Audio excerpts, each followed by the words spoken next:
Yeah, big money in this bitch if you didn't know. Big business minus the business suit. Even I look in the mirror like, is it you? And I say, I must be the hottest if it isn't you.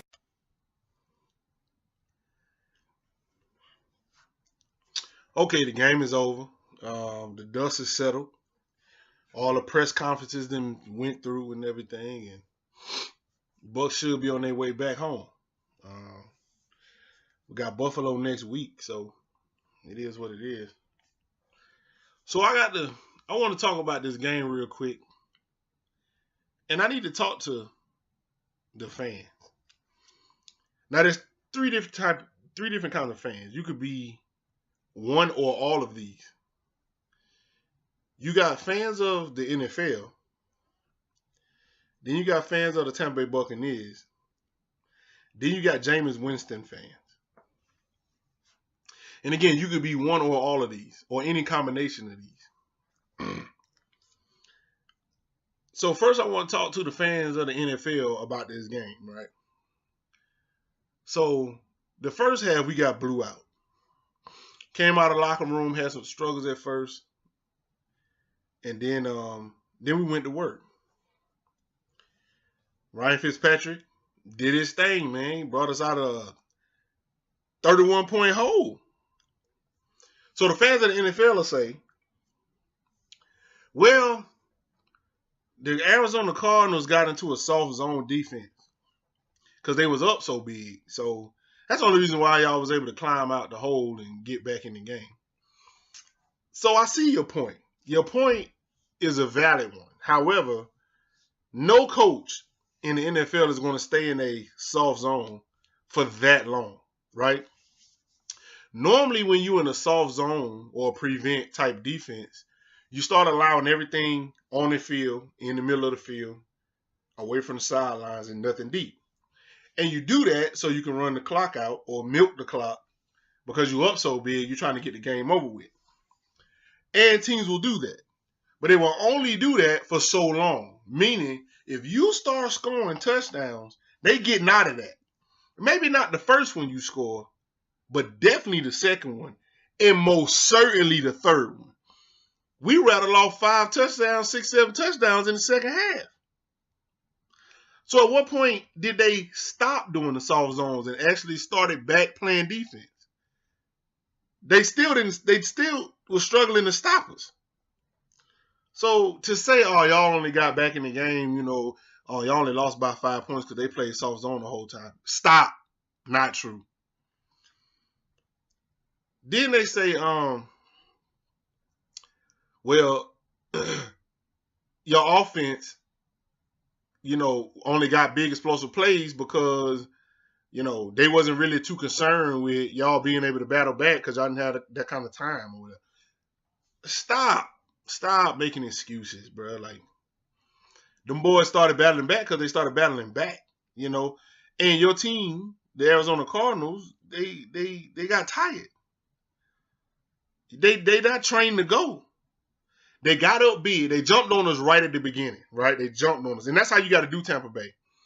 You can't let us hang around. You got to jump on us early because we're a slow starting team.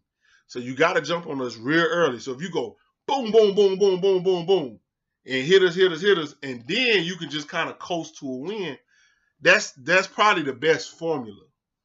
That's exactly what they did last time we played them. They jumped on us early, got the score all the way high, some insurmountable score, and then was like, all right, now y'all play.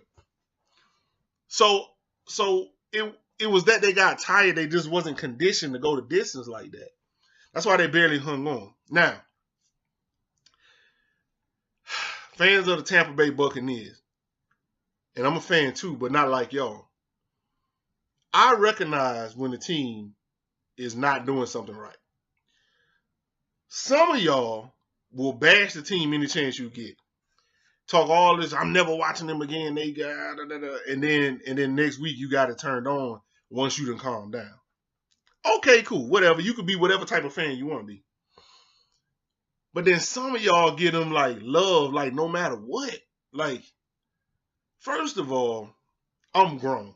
You grown. We grown people. And even if you're not, you old enough to understand, like, if they doing something bad, they doing something bad. Like, so they came out flat.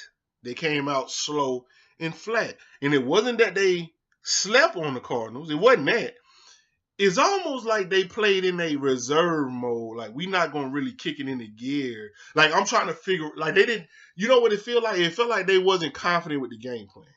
And I don't know if it wasn't that they didn't know it. I don't think it was they didn't know what they were supposed to be doing, but they just didn't seem like they had that confidence. Like what Dirk Cutter and the coaching staff gave us to do, I ain't really confident that that's going to work. You know, it's almost like they didn't believe in the system. And I think they feeling that way because if you look over the past couple of games, if we win the turnover battle, we should win the game, right? That's what they always preaching, but that happened in the Patriots game and we didn't win. If Mike Smith's supposed to be this defensive guru that Tampa Bay fans are making him to be, and Dirk Cutter's supposed to be this offensive guru like Tampa Bay fans are making him to be, because remember I said there's 3 types of fans, Tampa Bay fans, then we shouldn't be losing, right? So maybe the players are like, I don't think this coaching staff, I'm not confident in what they're telling us to do because we're doing what they're telling us to do and we're not seeing the results. That same thing happened with Greg Schiano. The same thing happened with Raheem Morris, our old coaches. Once the team stopped believing in the system, and Lovie Smith, once the team stopped believing in the system, they don't play with confidence. Once they believe in the system, they play with confidence. Last year when we had that 5-game winning streak, all the players was believing in the system, and you could tell, offensively and defensively. But this year, they don't seem like they're doing that because our game's so wishy-washy. So fans of the Tampa Bay Buccaneers, it's okay to say, I don't think Dirk Cutter is doing the best job he can at calling these plays. It's okay to say that. It's okay. You can still be a fan of that flag and say that you don't feel like he's doing a good job. Now, again, I made a video a couple, I think it was 2 weeks ago, that said that you don't always have to question the play calling and all that. And I still believe in that. But what I'm saying is, once you got a sample size of 5-6 games, you can say, over the course of these games, this is what I'm seeing, so this is what I think. I'm thinking, see, Arizona design plays to isolate Larry Fitzgerald. They like, you're going to do this, you're going to do that, the offensive line's going to do this, the running back's going to do that, and Carson Palmer, you're going to look that way to look off the safety. And Larry Fitzgerald, you should be one-on-one over there with a linebacker in the middle of the field. If everybody do what they're supposed to be doing and this whole thing, mastermind play, work out, you should be by yourself. And we're going to give you the ball. And then my outlet is the running back. See, that's the next level of play calling, where you can isolate players because you know it's going to be open. One of the best teams at this is New England. They're one of the best teams at doing that. They will isolate Gronkowski or isolate Amendola, and most of the time they isolate Amendola. They design plays to isolate players. I don't feel like we're doing that. I feel like we calling plays, green dog, 21, magic, 16, helmet on 3, right? Whatever. Go out there and run it. Everybody doing their routes, and then Jameis just looking at who open. And if ain't nobody open, then he pull it down and try to run or try to make something happen. When you take that next step, in my opinion, you start to see what the defense give you, isolate a certain player that you want to go to with your secondary and your outlook. And then on some plays, you don't know what's going on, so you just got to read the field. I believe that our play calling is way too simplistic, which I said that before. It's too simplistic, man. You're not even making defensive coordinators work. Like, they're not coming to work when they play us, man. They just not. They're not coming to work. Now, once Ryan Fitzpatrick got in the game, you start to see things change. Part of it, those NFL fans, part of it is because they went into a soft zone, which they didn't stay in the whole time. But part of it was because Ryan Fitzpatrick got a certain play style that they didn't study. They watch film after their last game, they watched film the whole time on Jameis Winston.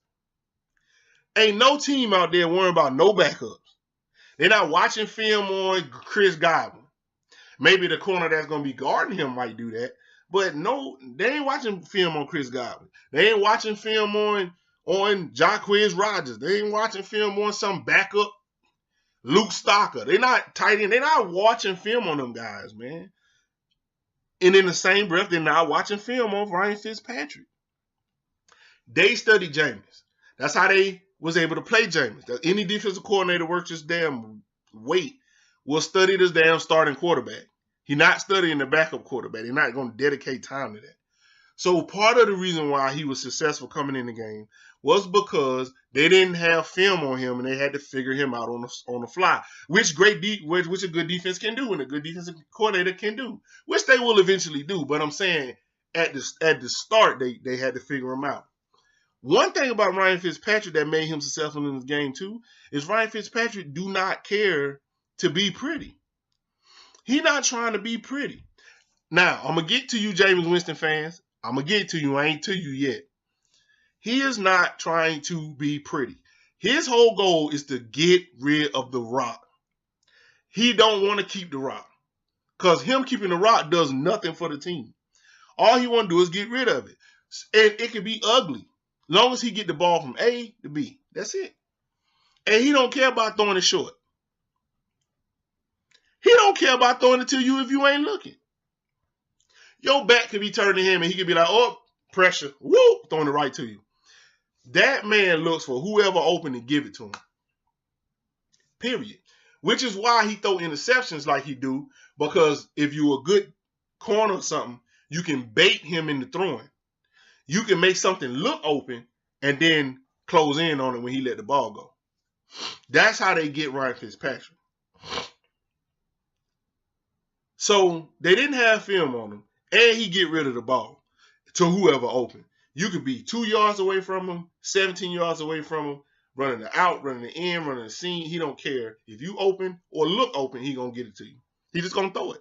That's why he was able to spread the ball around. That's why Deshaun Jackson got the ball. That's why, Cameron Brate got the ball, and Charles Sims got the ball, and everybody got to touch the ball once he got in the game because he's not looking, he's not trying to be pretty, and he ain't trying to be perfect. That man is a backup quarterback on the latter half of his career. No, he had the tail end of his career. But that, I don't care. I'm here he getting dirty yards, man. Like I said in my mid game. He getting dirty yards. He don't care how he get them. He falling to the ground, he flipping it. He ain't trying to throw no spiral 2 yards. He just going to flip the deck. However he can get the ball there. That's how we'll play in the backyard. We'll just flip the ball. See, other quarterbacks, they trying to make that pass, right? When O.J. Howard was in the end zone and Ryan Fitzpatrick rolled out before the half, or I think it was right after the half. You know how Ryan Fitzpatrick threw him the ball? He just flipped it. He didn't throw it, he just flipped it. And he didn't flip it to O.J. Howard. He flipped it to an open place on that side of the field that O.J. Howard could just come up under and let it fall in his hands. It hit O.J. Howard so crazy. O.J. Howard was like, what? O.J. Howard watched it float. He was like, what the hell? Because Ryan Fitzpatrick just going to get the ball to you. That's what made him successful, though. Ain't no thinking. Ain't no trying to be perfect. Man, we out here playing. We balling. All that. I ain't out here trying to be Tom Brady and Aaron Rodgers and all that. No. I'm grimy. I'm trying to get the ball out. See, that's Ryan Fitzpatrick. That game style is different than a Jameis Winston. Now I'm finna start talking to you Jameis Winston fans. Jameis Winston, he's a good quarterback. He is our franchise quarterback. I am not giving up on Jameis Winston. Okay? You Jameis Winston's fans. Y'all so damn aggravating. Jameis Winston plays a certain style of football. He gonna drop back. He gonna read what he want to read. Then he gonna try to get out of the way of the rush. Then he gonna pick his eyes back up. He do not like to give up on plays. If he think he can get you deep, he gonna do everything in his power to get you deep. Different than Ryan Fitzpatrick. Ryan Fitzpatrick don't give a damn about who deep. Ryan Fitzpatrick is looking at who open. It could be 36 and you 2 yards away from me if you open the ball coming, period. With Jameis, that ain't the case. Jameis like, you 2 yards behind the first down. I got to wait until something develop way the hell out there so I can get the ball out there. The problem is he don't have the accuracy for that. Now, you Jameis Winston fans, listen. It is okay to say Ryan Fitzpatrick did a good job. It's okay. Jameis is not going to take you from off his Christmas list. He ain't going to take you off of it. So, I mean, I see him out there like, oh, Ryan Fitzpatrick had one good game. Oh, and now everybody wanting to bench Jameis. Ain't nobody said benching Jameis. Ain't nobody said, I didn't say that. Where'd that come from? I'm just saying the man did good and the offense looked good in his hands. Is that not true? Yes, that's true. The offense looked very good in Ryan Fitzpatrick's hands. That's it. That's okay. We're not saying Jameis need to be traded and cut, none of that. I'm just telling the truth. The offense looked good in Ryan Fitzpatrick's hands. If Jameis is hurt through next week and they got to start Ryan Fitzpatrick, I still like our chances. I like our chances if this game is going to be an indication. Then I seen people say, Winston fans say, well, Ryan Fitzpatrick, we know what he is. We seen him play in this place and that place and all that. We seen him. You ever heard of somebody named Kurt Warner? Now, look at the NBA. I mean, look at the NFL fans going crazy. I'm not saying Ryan Fitzpatrick is Kurt Warner. All I'm saying is when you make a point like that, you say, well, he played here, he been trash. Yes, he is still trash. But Kurt Warner, that same argument could have been made about Kurt Warner before he returned to the NFL. Because he had to play in damn Canada, nobody will sign him. He came back in the damn NFL and went to Super Bowl. Like, they said they found him stocking groceries some damn where. So just because you have been trash don't mean you will always be trash. Sometimes it's the system. Sometimes it's the play calling. Sometimes you don't have the weapons. Sometimes you don't know what. There's all kind of factors that factor into that. No, Ryan Fitzpatrick ain't freaking Kurt Warner, so don't try to put that in the comments. Oh, he called him Kurt. I'm just saying it's very possible for you to be trash for a long time and then get good. That's why Drew Brees ended up in New Orleans. Not because he was trash, but because the Chargers ain't believe in him. And then he went to New Orleans and now he's a Hall of Fame quarterback. I'm just saying, if they knew he was a Hall of Fame quarterback, they would have never let him go. The Chargers wouldn't. But they did because they didn't believe in him. So, I mean, Ryan Fitzpatrick a journeyman, but please don't act like the man ain't a vet. He been doing this. You ain't going to throw nothing at that man he ain't seen before. Now, is he trash? Yes, I'll keep saying that. He is trash. Don't get me wrong.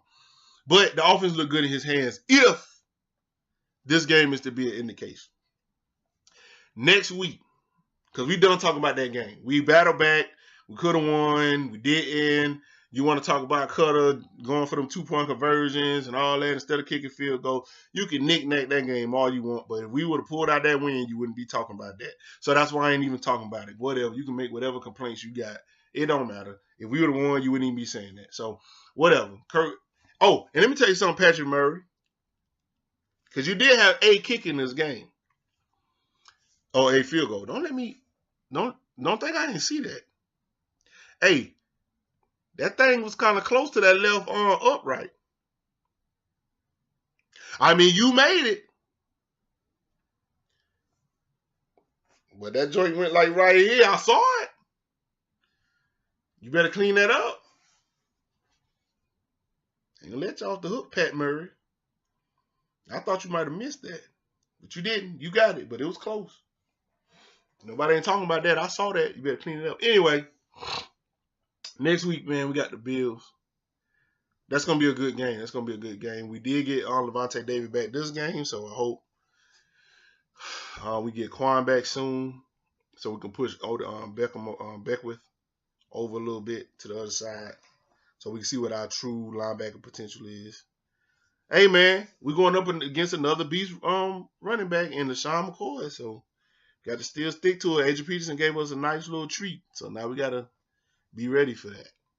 Look, we're going to be all right, man. If Jameis don't come back, because Jameis hurt his shoulder, and the MRI showed, the x-ray showed negative, so he's going to have an MRI on Monday. And, x-ray shows bones. MRI shows muscles and tissue, okay? So y'all stop acting like because he had an x-ray, he out the water. No, he don't have no broken bones. X-ray shows bones. MRI shows muscle and tissue, okay? So if he got a little tear in there, then we're going to have some problems.